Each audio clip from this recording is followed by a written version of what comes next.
안녕하세요. 사연을 부탁해입니다. 오늘의 사연을 소개하겠습니다. 저는 저희 장모님의 이야기를 하기 위해 이렇게 사연을 보내게 되었습니다.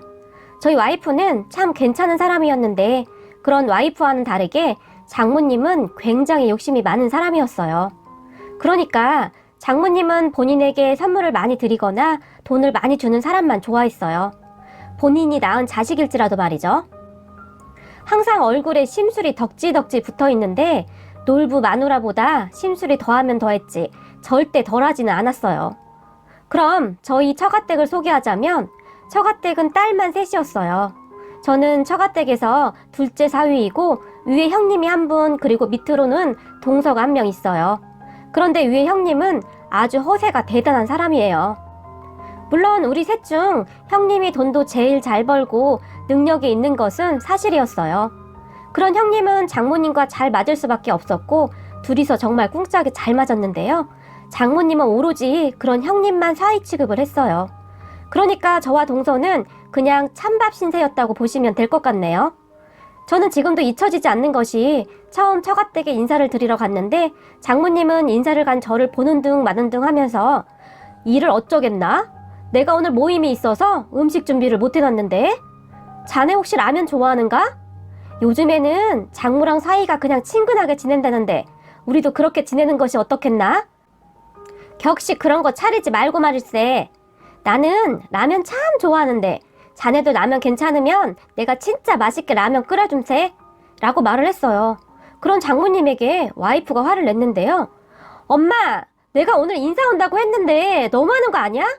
형부 처음 인사 온 날은 상다리가 부러지도록 차려줘 놓고 우리 명호 씨한테는 너무하는 거 아니냐고 라며 말을 했어요. 그런 와이프의 얼굴을 가만히 바라보았는데 와이프의 얼굴은 정말이지 화가 잔뜩 난 상태로 시뻘겋게 변해 있었어요. 아마도 저에게 너무 미안하기도 했고 창피하기도 했겠죠. 하지만 그런 와이프에게 장모님은 아니 별일도 아닌 걸 가지고 얘가 왜 이렇게 발끈해? 네 형부는 돈도 잘 벌고 부자잖니? 어디서 네 형부랑 비교를 해? 라며 말을 하면서 장모님이 저를 힐끗 쳐다봤는데 마치 저 들으라고 하는 소리 같았어요. 그리고 저는 씩씩대고 있는 와이프를 말리며 지영아, 나 라면 좋아해. 괜찮아요 장모님, 그럼 맛있게 부탁드릴게요 라며 아무렇지도 않게 말을 했어요. 하지만 속으로는 정말 괜찮을 수가 없었어요. 당연한 것 아니겠어요? 저도 저희 집에서는 귀한 자식인데 저희 부모님이 이런 취급받는 거 알면 얼마나 속이 상하시겠어요. 아무튼 저는 분위기 전환을 위해 한마디를 더 추가했는데요. 계란도 하나 넣어주시면 감사하겠습니다 라며 정말 애써 말을 했어요. 와이프가 너무 속상해하고 있었거든요. 그런데 그런 저의 마음을 알긴 하는 것인지 장모님은 어머 어쩌겠나? 마침 계란도 똑 떨어졌네 라고 말을 했어요.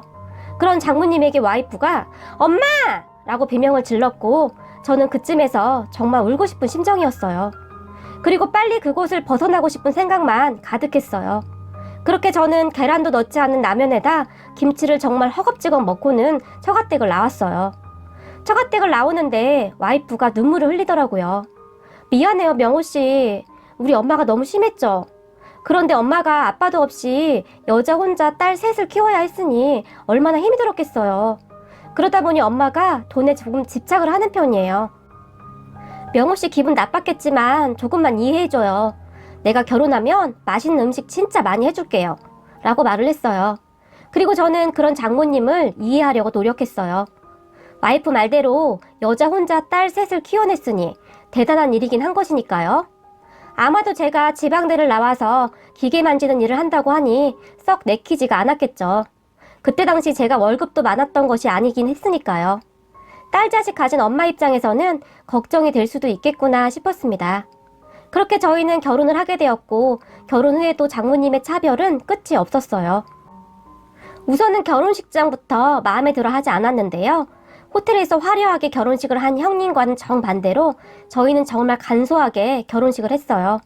그런데 저희가 결혼할 결혼식장의 모습을 미리 사진으로 본 장모님이 큰 충격을 받은 모양으로 내가 우리 딸 이런 데서 결혼시키려고 그렇게 고생해서 키운 게 아닌데 이런 쭈구리 같은 곳에 친척들을 어떻게 초대하냔 말이냐.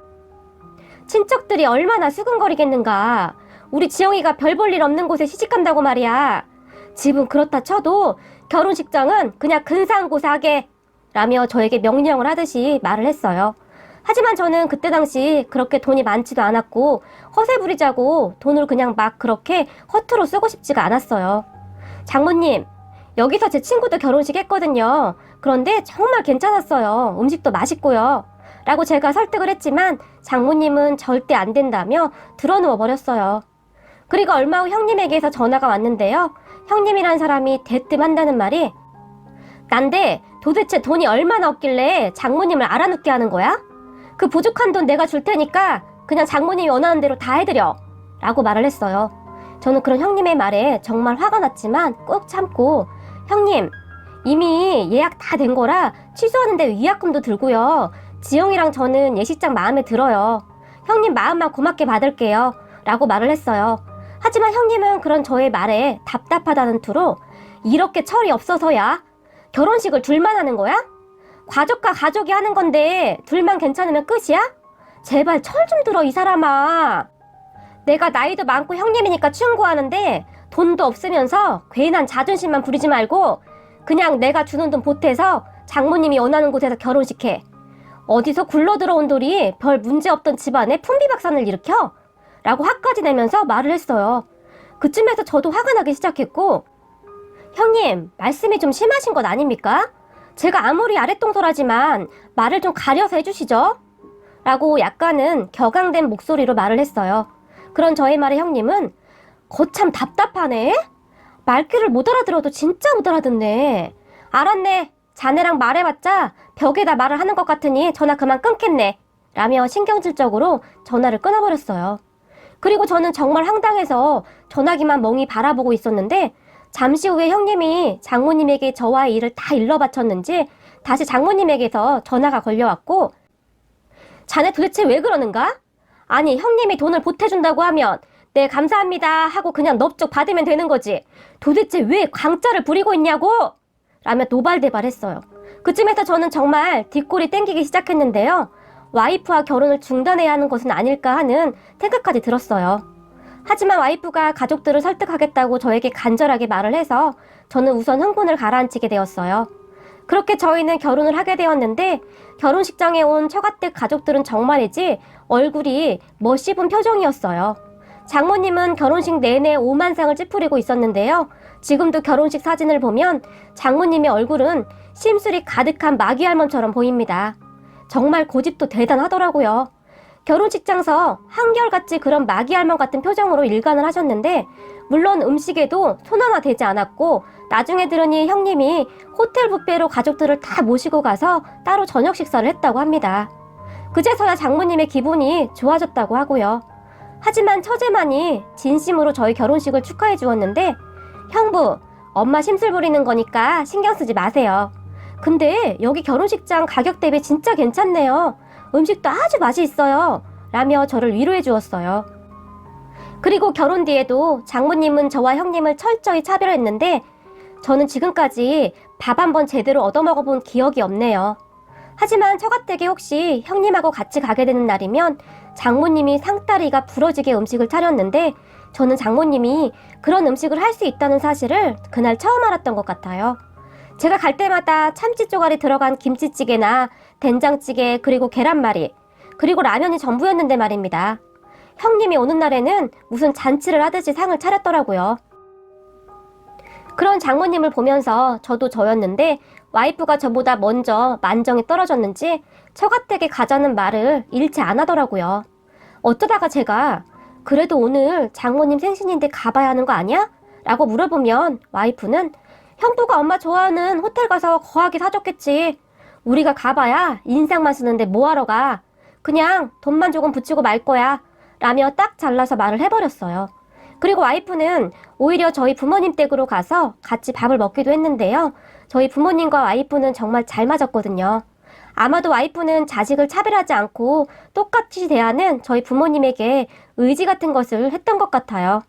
장모님에게 상처를 받거나 마음이 허해지면 어김없이 저희 부모님을 찾아갔으니까요. 그리고는 저희 어머니와 마주 앉아 도란도란 이야기를 하면서 밥을 먹었는데요. 어머니, 저는 하얀 쌀밥에 어머니가 쭉 찢어서 밥에 김치 올려주는 게 세상에서 제일 맛있어요. 라며 말을 했어요. 그러면 저희 어머니도 그런 와이프의 허한 마음을 안 것인지, 아유, 다른 며느리들은 시애미가 손으로 김치를 쭉 찢어서 밥에 올려준다고 하면 다들 경기하고 도망갈 게다. 그런데 너는 어떻게 된 애가 집에 올 때마다 김치를 찢어달래? 애도 아니고. 라며 핀잔 아닌 핀잔을 하면서도 싫지가 않았던지 어김없이 김치를 쭉 찢어서는 와이프의 밥그릇에 올려주었어요. 그러면 와이프는 입이 찢어지도록 밥과 김치를 입속으로 밀어넣어서 먹었어요. 둘이 그러고 있는 것을 보면 마치 모녀 사이 같았어요. 하지만 저는 그런 와이프의 모습을 보고 있노라면 왜 그렇게 가슴 한구석이 짠해지는지 모르겠습니다. 그렇게 처갓댁에 자주 가지도 않고 저희는 유일하게 처제만을 밖에서 따로 만났는데요. 그렇게 처제를 통해서 집안 사정을 들었어요. 그러던 어느 날 처제가 결혼을 한다며 신랑감을 데리고 왔는데 저에게 제일 먼저 소개를 해주고 싶다며 저희 회사 근처로 왔어요. 와이프도 연락을 해서 미리 나오라고 했으니 넷이서 삼겹살집에 가서 삼겹살을 구워 먹으면서 이야기를 했는데 다행히도 동서는 저와 비슷한 사람이었어요. 처음 만나는 자리이다 보니 어디 맛있는 데 가서 밥이나 먹죠? 라고 제가 말을 했는데 동서는 형님, 저는 삼겹살이 제일 맛있더라고요. 오늘 저랑 삼겹살에 소주 한잔 하시죠? 라며 정겹게 이야기를 했어요. 그리고 우리는 그렇게 형님 동생하고 지내게 되었는데 사람이 참 괜찮더라고요. 검소하고 성실하고 착하고 말입니다. 하지만 저는 살짝 걱정이 되기도 했어요. 동서 역시 장모님이 절대 좋아할 만한 사람이 아니었거든요. 그리고 동서가 장모님께 인사를 드리러 간다고 하던 날 저는 동서에게 장모님이 뭐라고 하던지 상관하지 말게. 말투가 원래 그런 분이시니까 말이야. 그리고 항상 지선 처제만 생각하게나. 자네 어디 가서 우리 처제 같은 사람 못 만날걸? 이라며 신신당부를 하면서 말을 했는데 동서는 그런 저에게 형님이 너무 그러시니까 제가 더 긴장되는걸요? 걱정 마십시오 형님. 이미 지선 씨한테 다 들어서 마음 단단히 먹었어요. 라며 웃으며 말을 했어요. 그리고 얼마 후 장모님을 만나 뵙고 온 동서는 형님, 제가 마음 단단히 먹고 갔는데도 장모님 귀에 눌리네요. 형님이 왜 그러셨는지 바로 알겠더라고요. 라며 큰 소리로 웃더라고요. 아마도 저에게 했듯이 똑같이 했겠죠. 그렇게 동서도 장모님의 마음에 들지 않았지만 둘이서 결혼을 한다고 난리를 치니 장모님이 어쩔 수 없이 허락은 한 모양인데 장모님은 동서에게 한 가지 약속을 받아낸 다음 결혼을 허락해 주었다고 합니다. 장모님은 동서에게 내가 다 양보하는데 결혼식장만은 절대 양보 못하네. 알겠는가? 라고 말을 했고 동서는 그런 장모님에게 결혼식장이요? 그게 무슨 말씀이세요? 라고 물었는데 장모님이 동서에게 결혼식은 무조건 호텔에서 해야 하네. 알겠는가? 라고 이까지 악물며 말을 했다고 합니다. 그런 장모님의 얼굴이 너무나 비장해 보여서 동서도 그 정도는 그냥 양보했다고 하고요.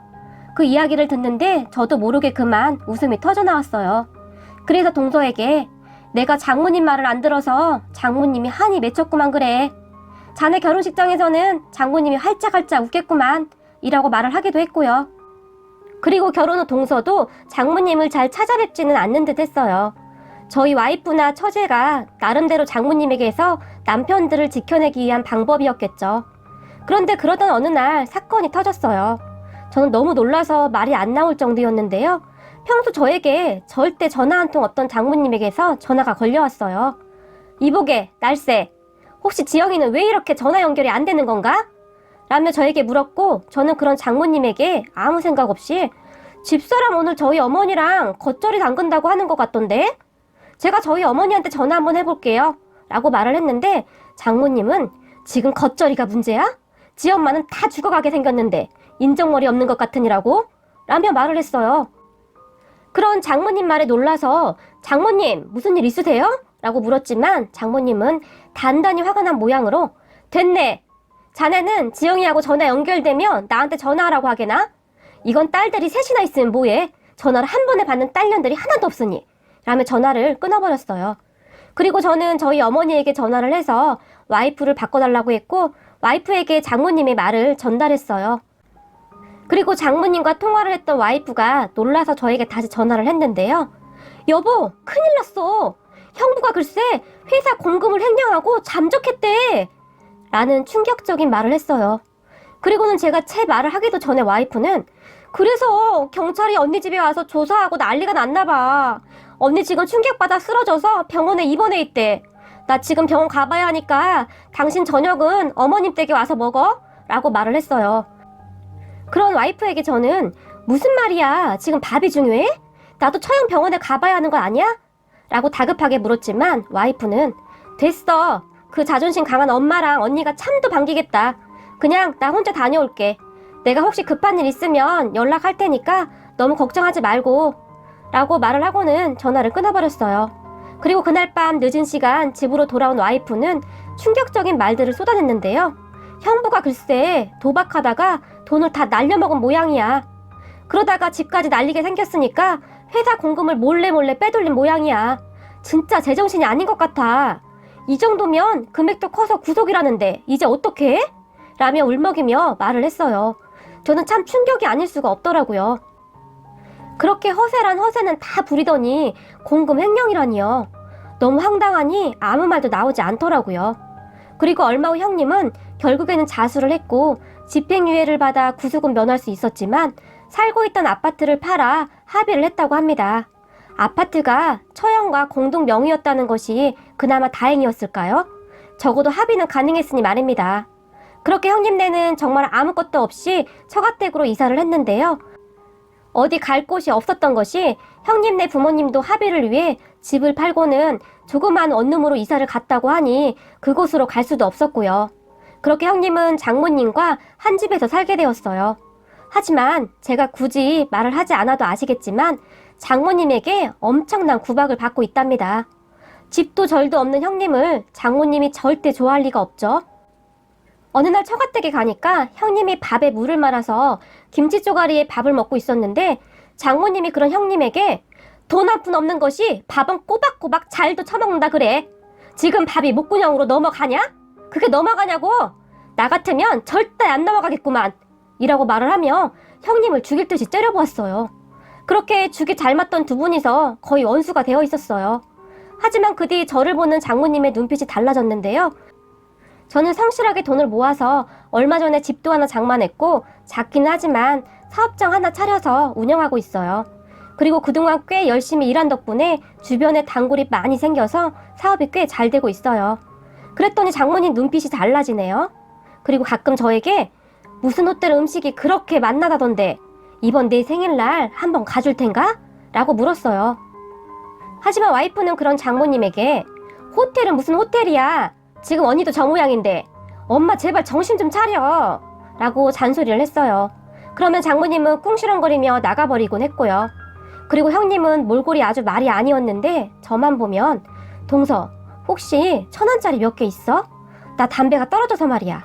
스트레스 받아서 담배라도 피워야 살겠는데 있으면 좀 줘봐 라고 말을 했어요. 저는 그런 형님이 정말 한심하더라고요. 일자리를 구해도 며칠 가지도 않고 그만두고 항상 핑계만 수두룩했어요. 형님 이제 담배도 끊으셔야죠. 애들 커가는데 어떻게 하시려고 그러세요? 정 힘드시면 저희 가게라도 나오세요. 제가 지금 장사가 꽤 잘 돼서 형님 월급 정도는 꼬박꼬박 드릴 수 있어요 라고 말을 했어요. 그러면 형님은 됐네. 그깟 몇천 원이 그리도 아까운가?